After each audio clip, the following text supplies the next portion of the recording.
How Islam began in under 10 minutes. Not a problem. We've started. Okay, so travel back in time with me to a land far, far away and long, long ago. Mecca and Arabia, about the year 570. Mecca is important for 2 reasons. 1, the Kaaba is there, an ancient temple built to worship God. And 2, Muhammad, peace be upon him, was born in Mecca. Now, problem. I can't show you Muhammad because it wouldn't be right. I'll tell you why in a bit. But in the meantime, here's his name in Arabic. Nice. Back in the day, Mecca was a lawless place. The only way to be safe was to have backup. Lots of rich big brothers who'd beat up anyone who got in your way. So the place was ruled by the most powerful families who could do pretty much what they wanted. And religion didn't help. By this time, the Kaaba had been filled to overflowing with 360 idols that did nothing to help anyone. So it was a tough place to grow up if, like Muhammad, you were a poor orphan and believed in just one God you couldn't see, like the Jews and the Christians. He called him Allah, the God, in Arabic there. Muhammad's dad died before he was even born, and his mum died when he was just 6. So he was brought up by his grandfather, Abdul Muttalib, and then, when he died too, by his uncle, Abu Talib, who had the respect of the city's ruling families, so Muhammad was safe for the time being. Muhammad started out as a shepherd and then became a businessman travelling about buying and selling stuff for rich clients. When he did some work for a rich widow called Khadija, she was so impressed by his honesty and skill that they ended up getting married, and for a while it looked like Muhammad was going places. Well, he was, but not how you think. Every year in the month of Ramadan, different calendar, different names for the months, there was a big party around the Kaaba when people made sacrifices to the idols.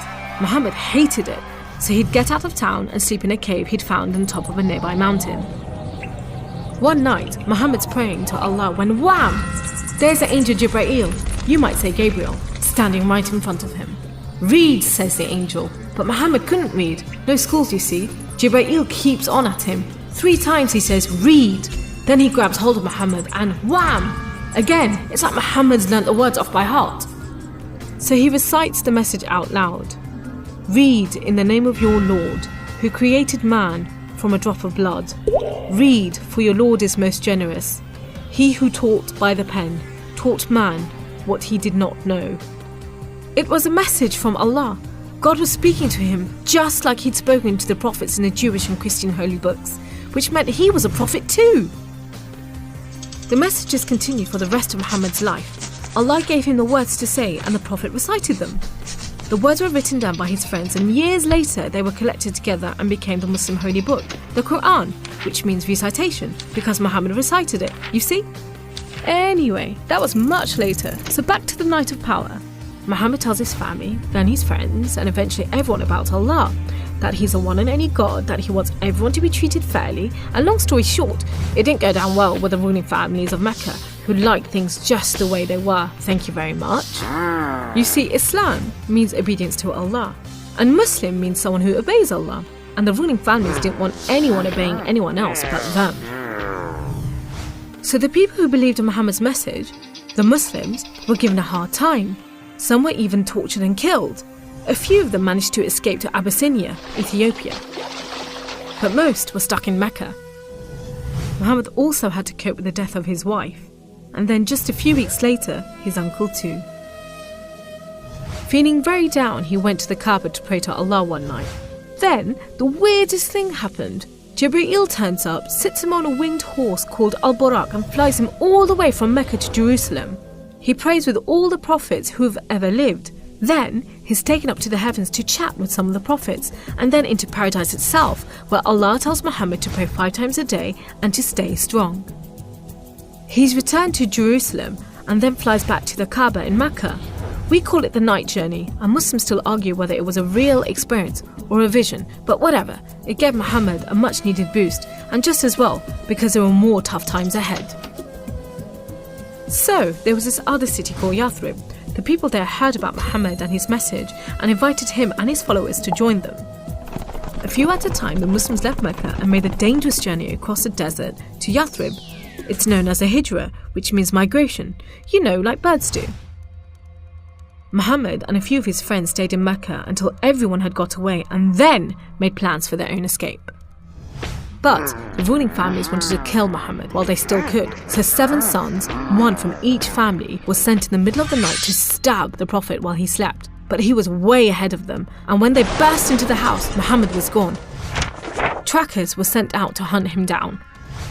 Muhammad and his best friend Abu Bakr took a roundabout route to try and shake off the pursuit, but the trackers were too good and slowly gained on them. So Muhammad and Abu Bakr hid in a cave and prayed that no one found them.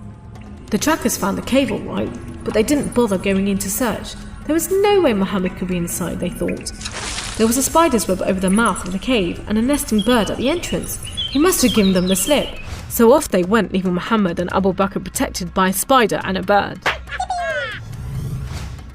Muhammad made it safely to Yathrib, which was renamed Medina al-Nabi, the city of the Prophet, but most people just call it Medina.